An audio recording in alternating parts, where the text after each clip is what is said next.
Welcome, everyone. I'm Amy Seeley, president of Seeley Test Pros and LEAP, helping students to succeed in all kinds of tests from 8th grade to grad school throughout Ohio.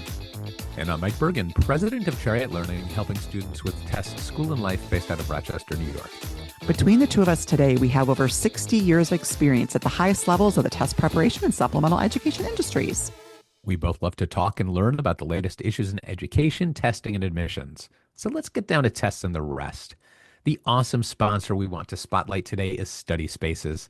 Let's meet our special guest, Jam Mirzakhalov.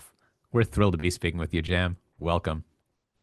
Hello, Amy. Hello, Mike. Thank you for having me here. And first of all, I want to say I'm a big fan of the show. I'm a big fan of the work that you guys do at NTPA and outside. And that's one of the main reasons I'm here. Oh, thank you. Well, we know that we are so excited to talk to you because we want to know the story behind Studyspaces and what you're doing. Sure thing. Well, Studyspaces is a pretty new company. Our story starts sometime at the end of 2022. It has really two parts. At the end of 2022, I just got my master's, and my thesis on that was the applications of LLMs. And one of the first use cases that I came across, and as a student, this was a very, very clear pain point to us. We had a consumer product that was mainly for high school and college students preparing for their exams. And the main use case was they would drop in their materials that they want to study for their exam, like their textbook chapter or their PowerPoints or their videos, and they would turn them into a bunch of questions that they have to practice for the exam. Yeah, because that was one of the first real use cases on the ground. Students were using AI ahead of everyone else Exactly, to kind exactly. of pre-chew their work for them. Yes.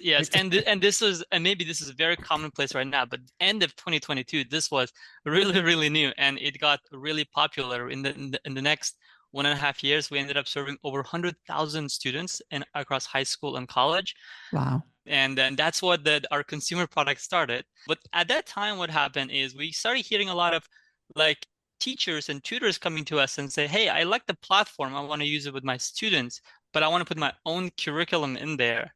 Mm-hmm. And we realized, well, that makes sense, because if you think about it, it takes about 60 seconds to generate maybe 200 questions.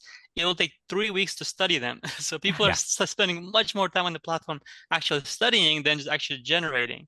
So what we thought we had a generation platform ended up being an assessment and a study platform. So we thought it would be a great idea to give this to the hands of tutors. And so we partnered with two test prep companies as design partners. So we build exactly what they want. We want to make sure that we really get this right. And then in 2024 of May, we launched it for them internally for all their students. And then since then, we've been growing across more companies and more tutors. Yeah, I remember it was last year. It was maybe a year ago. A mutual friend of all of ours said, "Hey, Mike, I spoke to this guy Jim, and he's got this really cool platform." And it was your early days. Yes, it was very, very early for us. I think that's what's kind of exciting in test prep is being able to feel like we're on the cutting edge with companies like yours, Jam, that's serving our needs to our best ability, which is amazing. So no doubt, Studyspaces is a complex piece of work, but in simple terms, how does it work? Sure thing. The way I like to describe it, the Studyspaces is the platform that lets you create, assign, and track student work. It's as simple as that. And we work across three modes of instruction, the popular ones at least: the one-on-one tutoring, group tutoring, and courses, or we like to call it on-demand content. So whichever of these you do, we want to make sure that your workflow of having to create and assign and tracking student work is as seamless as possible, and that does not take away from your actual instruction that happens during the sessions. So how might somebody implement using Studyspaces into their practice? What does that look like for somebody, let's say, who's working with students? Yeah, so one of the things that I think one of our most popular pitches, and that this worked really well at NTPA conference as well, is we like to ask them, do you have a Google Drive that has a bunch of PDFs inside? And they're like, oh yeah, of course I do. I say, well, how would you like to transform that into a practice platform that you can reuse and share with all your team members? And people are like, is that even possible? Yes, that's kind of how like how we pitch study spaces. Because we want to take that mess of a Google Drive or a good Dropbox that you have somewhere and then turn it into something that's actually scalable. Because most of the time, what happens is that one worksheet turns to two versions and three versions, and now you have five different tutors using different versions of this whole thing. And now all of a sudden, after 5 years, imagine that mess that it creates. It becomes really, really hard to find things. It becomes really, really static. Like even when you build curriculum, then you have a problem of going back and updating those things. Study Spaces really just simplifies this whole thing. We have something called a single source of truth. So every question lives just there once. There's no duplicates. If you change it, like let's say a piece of content in one place, it automatically updates across the entire curriculum, across all students. So it becomes much more easy just to track your work and scale it. As somebody who creates a lot of content, Yeah. you caught my attention there. Is it complex to code your forms to have like if you're talking about a single source of truth for an item, and I have an item in four different places, is it difficult for me as a back end user to implement that, or is it like a what you see is what you get kind of interface? Yeah, I think it is very intuitive for people to feel like their system should be a single source of truth because people want that to be, I want to update that and then automatically does it. But most of the platforms, they're so used to the fact that you make copies and copies and copies and you have to actually chase them down. So it is not very natural for even developers to think that, hey, I should build it this way. So Right. that's one of the biases we had to overcome at the beginning to say, no, no, no, this doesn't make sense why you have so many copies of this. So it's not necessarily, I think, technically hard to do. It just takes a bit of a mind shift change at the beginning. Yeah. Yeah, I get that. So, do you find at this point that you're working primarily with kind of, say, small tutors or larger groups, or, who are your adopters and what kinds of outcomes are they experiencing? Sure thing. Early on, our most early adopters were publishers, actually. So they already have a ton of content and curriculum that they sell to consumers or their students. So we worked with them and we helped them get their interactive practice platform off the ground. And this is where our initial part of the story also comes in, where I'm a big believer in practice-driven learning. So I love doing practice when I'm preparing for an exam. So that was the big use case. Then we went into solo tutors. We have companies who are like a single tutors trying to break through that 20 to 25 student limit that they have in terms of time. We have companies with over 100 tutors. So it can really work across the board because again, this is an individual tutor assigning work. It's just one platform that just brings it together. So, sort of in terms of outcomes for users, what are you seeing in terms of like the efficiencies or sort of the feedback you're getting from people who are engaging with your platform? Awesome. Well, I'm a big believer that it's much rather for you to have 100 people who love you than 1,000 people who kind of like you. So we've been really trying to make sure that everyone who comes onto our platform really, really likes using it. To a point, my probably the proudest stat is that no one who's ever onboarded to Studyspaces ever left the company. That's impressive.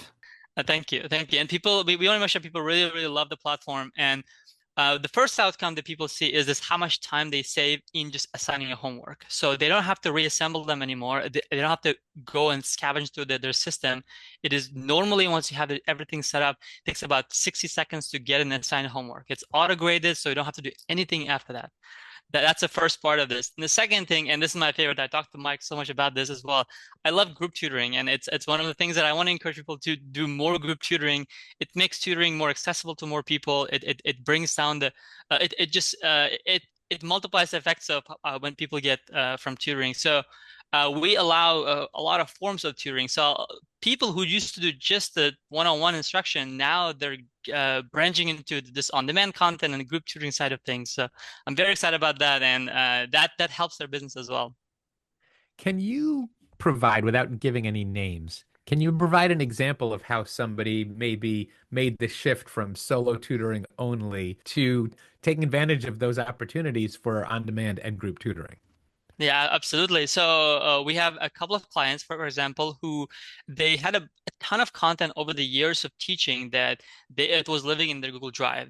They all had this visions of how they want to put it into a curriculum that's going to be week by week based, and they would send students there, and they would have sessions maybe once a week with them, and students would progress through those things as on their own at their own paces.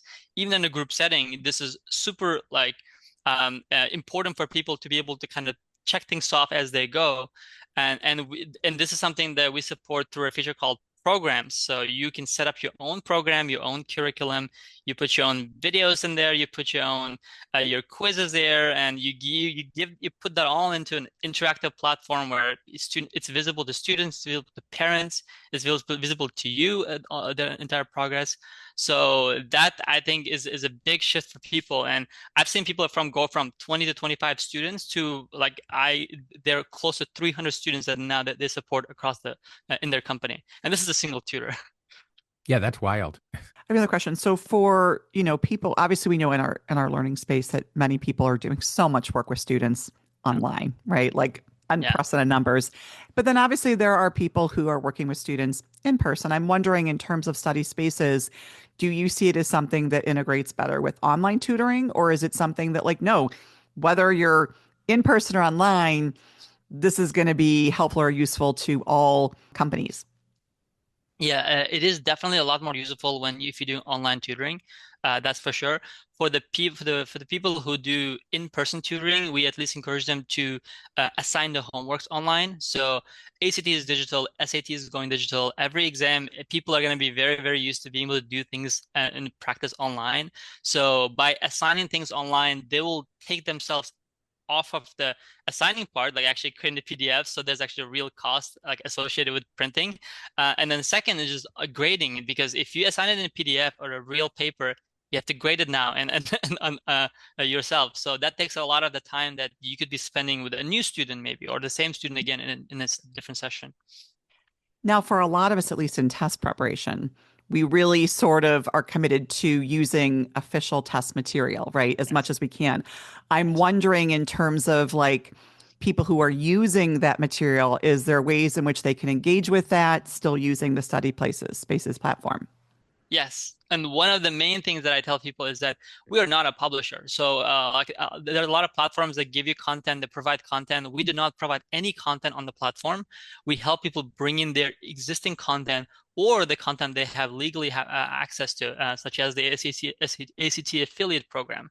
So, and I haven't shared this publicly, I think before, but one of the main visions for the company is we want to be the place where any teacher, any tutor can come in, whether they teach ACT, SAT, or SSAT, and be able to have access to all of the materials across all different publishers and be able to use it for their instructions, and not have to scavenge through this PDF and that PDF and have to use it. So this be one place, and that helps us in a sense that if we're not the publisher, then we don't have to compete with publishers on the content side. So we are very open to partnerships with people coming in and making their content accessible to all tutors that are on the platform. And it sounds like, for example, like my company, we do like SAT, ACT, we do Exactly. HSPT, we do ISEE. It sounds like all of those tests can still live In in one study place. spaces. You have these sort of separate portions that are devoted to different tests. Would that be correct? That's exactly right. That's exactly right. Yes. That's outstanding, Jam. We asked a lot of very specific questions.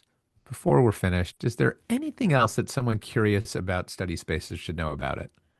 Well, I think the main thing about Studyspaces is if you are a tutor or tutoring company that already do online instruction, we'd love to help you and come in the platform. And especially if you're an ACT affiliate member, we'd love to talk to you even more, because on day one, if you're an ACT affiliate member, you'll have access to thousands of questions that or you already are an official license holder for, and we'll make sure that you get the best experience out of them. Wow. Okay. We're not going to dig any further. We could talk about study spaces all day. Unfortunately, we are out of time. Thank you so much, Jam, for joining us today. Of course, thank you so much. Thank you, Amy. Thank you, Mike. If listeners would like to learn more about study spaces, where should they go? Studyspaces.com is the best place. There is only one button there that will let you talk to me or my co-founder, Jesse. And the other best place is LinkedIn. I'm very active on LinkedIn, and Jam Mirzakhalov is going to be the place to go. Awesome. We hope you enjoyed this discussion as much as we did. Be sure to join us for another fascinating topic and guest on the next Tests and the Rest. Did you enjoy this episode as much as we did? Find expanded links and more for this and all of our episodes at our show page at testsandtherest.com. While you're there, be sure to explore everything the larger TestBright site has to offer, including real, expert, unbiased answers to the toughest admissions testing questions. Of course, we'd love for you to rate, review, and subscribe to Tests and the Rest on your favorite podcast platform. If there's a topic or guest you'd like us to feature, just let us know and spread the word.